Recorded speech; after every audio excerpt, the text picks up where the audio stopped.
aperi ndashaka aperi you should know mugomba kumenya Gasogi ntabwo ari Kigali Gasogi ntabwo ari Rayon Sport perezida uzabiriki please Gasogi ntabwo ari Rayon Sport Gasogi ntabwo ari Muhanga Gasogi ntabwo ari Amagaju Gasogi si Marine ni muzi ibyo nabonye muza mwigera perezida kuwa gatatu uzabiriki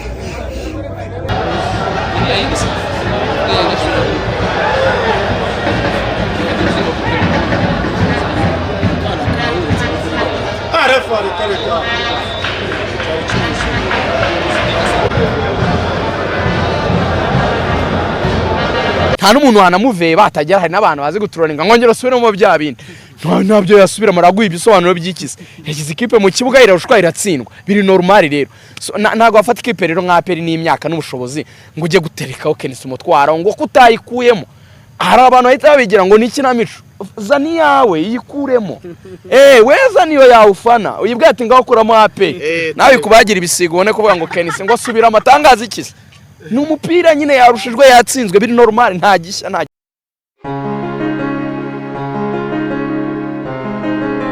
ikipe ya APR FC yongeye kwerekana imbaraga zidasanzwe ubwo yanyagiraga Gasogi United ibitego 4 ku busa mu mukino wo kwishyura wa kimwe cya kane cy'igikombe cy'amahoro. Ni umukino wayihesheje itike ya kimwe cya kabiri ku giteranyo cy'ibitego 4-1 mu mikino ibiri yombi. Uyu mukino wabereye kuri Kigali Pele Stadium waranzwe n'ishyaka guhangana gukomeye ndetse n'ubuhanga buhanitse ku ruhande rwa APR FC. Mu mikino ya mbere amakipe yombi yatangiye yotse igitutu. Memeli Raouf Dao yateye kufra nziza ariko Ishimwe Abdul ntiyabasha kuyibyaza umusaruro ngo hari hakiri kare cyane mu gice cya mbere.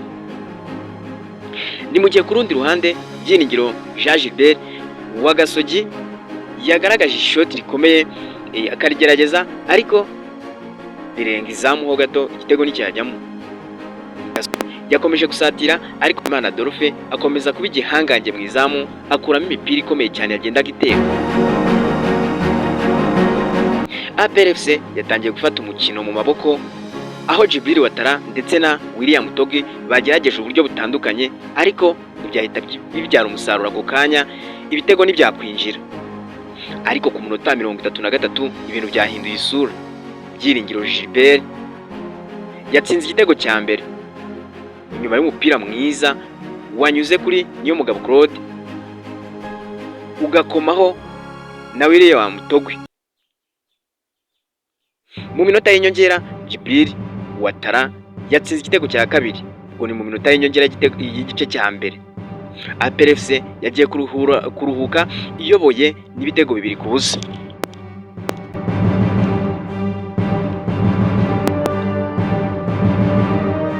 APR FC yagarutse mu gice cya kabiri ifite inyota yo gutsinda ibitego byinshi. Bigeze ku minota 56 William Togi ari umunyezamu atsinda igitego cya gatatu.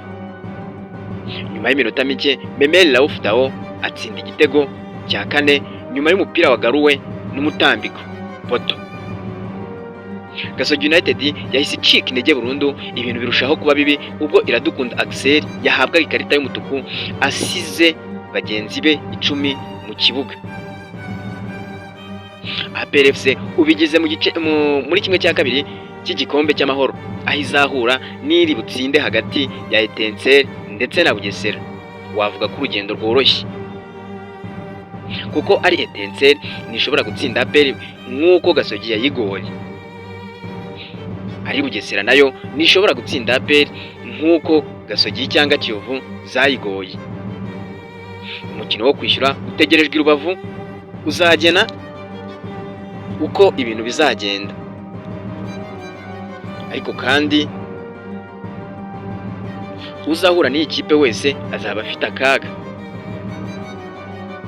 APR FC rero muri uyu mukino yerekanye ibintu bitatu bikomeye. Icya mbere yerekanye ubwugarizi bukomeye kuko uyu mukinnyi Hakizimana yari ku rwego rwo hejuru cyane.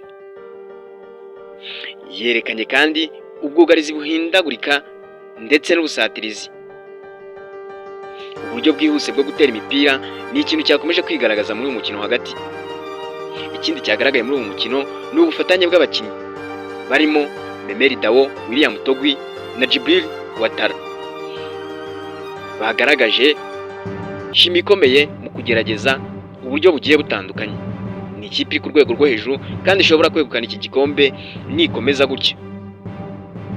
Ese wowe muri aya makipe asigaye mu gikombe cy'amahoro ndetse yerekeje muri kimwe cya kabiri, ubona ari iyihe kipe yashobora gutsinda APR byibuze? Duhurire muri comment umbwire uko ubyumva. Ntiwibagirwe gukanda like, share iyi video nimba uyikunze, kandi ukande subscribe nimba utarayikora kugeza iki gihe, kugira ngo ukomeze kubona amakuru atandukanye arimo ubusesenguzi